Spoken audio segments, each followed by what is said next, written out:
Since 1966 ଓଡ଼ିଶାର ତତ୍କାଳୀନ CM Sadashiv ତ୍ରିପାଠୀଙ୍କ ଶାସନ କାଳରେ କଟକରେ ଥିବା ଏହି ମୁଣ୍ଡୁଳି ବ୍ରିଜ୍ର ନିର୍ମାଣ କରାଯାଇଥିଲା।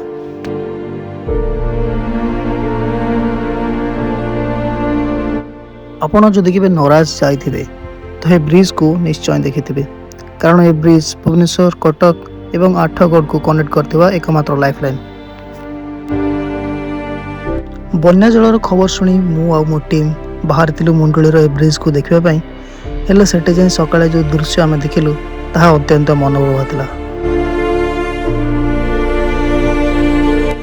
ଯେତେବେଳେ ମୁଁ ଯାଇ ସେଠି ପହଞ୍ଚିଲି ତ ସେଠାକାର ଏ ସୁନ୍ଦର ଦୃଶ୍ୟକୁ ଦେଖି ନିଜକୁ ରୋକି ପାରିନଥିଲି। ସତ କହିବାକୁ ଗଲେ ସକାଳର ସେ ସୁନ୍ଦର ଦୃଶ୍ୟ ମୋ ମନକୁ କିଣି ନେଇଥିଲା। ମହାନଦୀ ଡେଲ୍ଟା ପ୍ରୋଜେକ୍ଟର ଏହି ବ୍ରିଜ୍ରେ ଏବେ ଆପଣ 44ଟି ସୁଇଚ୍ ଗେଟ୍ ଦେଖିବାକୁ ପାଇବେ, ଯେଉଁଥିରେ ବନ୍ୟା ଜଳର ନିୟନ୍ତ୍ରଣ ଏବଂ ନିଷ୍କାସନ କରାଯାଏ।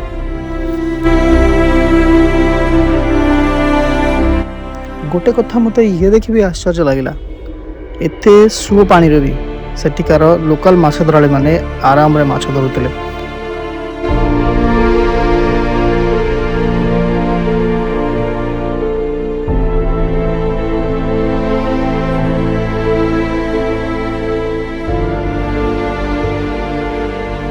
ହୀରାକୁଦରୁ ଆସୁଥିବା ବର୍ଷା ପାଣିର ଏ ସ୍ଥିରତାର ଦୃଶ୍ୟ ଆପଣ କେବଳ ଏହି ମୁଣ୍ଡୁଳିରେ ହିଁ ପାଇବେ।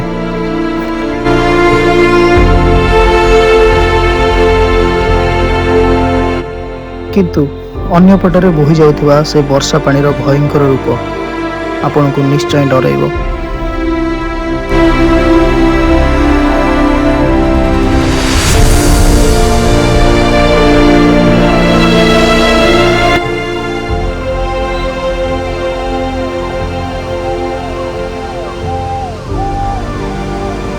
ଯଦି ଆପଣ ବନ୍ୟା ଜଳ ଦେଖିବା ପାଇଁ କେବେ ମୁଣ୍ଡୁଳି ଆସିଛନ୍ତି, ତେବେ ବର୍ଷା ଜଳର ଏହି ଭୟଙ୍କର ରୂପ ଆପଣ ନିଶ୍ଚୟ ଦେଖିଥିବେ। ଦେଖିଲେ ଡର ଲାଗୁଛି।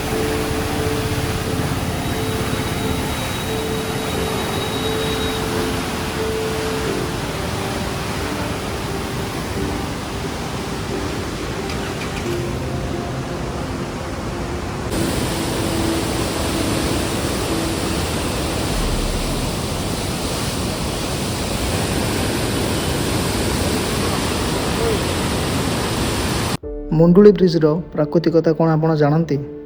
ଏଠାରୁ ଦୁଇଟି ନଦୀର ବିଭାଜନ ହୋଇଛି। ଗୋଟେ ମହାନଦୀ ରୂପରେ ବୋହି ଯାଇଛି ଏବଂ ଅନ୍ୟଟି କାଠଯୋଡ଼ି ରୂପରେ।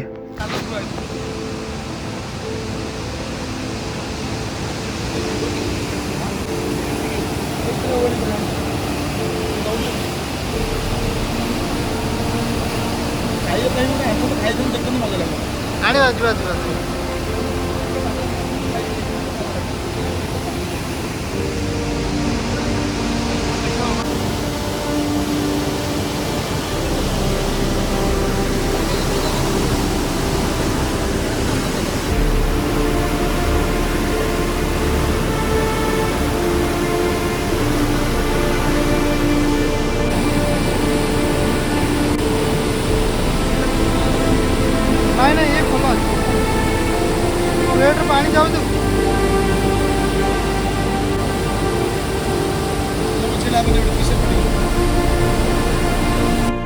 ମହାନଦୀର ଏହି ବ୍ରିଜ୍ର ଗୋଟେ ପଟେ ପାଣି ଆପଣଙ୍କୁ ମନ୍ତ୍ରମୁଗ୍ଧ କରିଦେଲା ପରେ ଅନ୍ୟପଟେ ଆପଣଙ୍କୁ ଭୟଙ୍କର ରୂପ ଦେଖାଇବ, ଯାହାକୁ ଦେଖି ଆପଣ ନିଶ୍ଚୟ ଡରିବେ।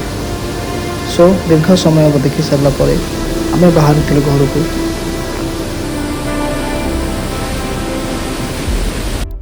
ଏସବୁ ଦେଖି ସାରିଲା ପରେ ମୁଁ ଅନୁଭବ କଲି କି ପ୍ରକୃତିର ଏ କରାଳ ରୂପ ଆଗରେ ଆମ୍ଭେମାନେ କିଛି ବି ନାହିଁ।